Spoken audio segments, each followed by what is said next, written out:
కాదండి. తెల్లగా ఉన్నవన్నీ పాలు కాదు. మెరిసేదంతా బంగారం అంటారు కాదండి. అలానే నేడు క్రైస్తవ సమాజంలో బోధన విధానం, వాక్య భావాన్ని ప్రచురం చేస్తున్న బోధన అంతా ఒకటే అని మనం ఎలా నమ్మాలి? అంతే కదా పిల్లరా. వాస్తవం ఏంటి, అవాస్తవం ఏంటి, ఏది వాస్తవం ఏది అవాస్తవం అనేది ఖచ్చితంగా తెలుసుకోవాలి.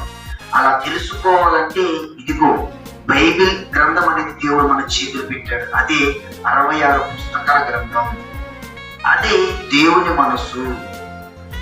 అందుకే ఈరోజు లేఖనాల పరిశోధన సదస్ అని ఈరోజు జేబీఆర్సీ సెంటర్ లాగా తీసుకోవడం జరిగింది పిల్లల. లేఖనాల బైబిల్ పరిశోధన, లేఖనాలను బైబిల్ పరిశోధించాలి.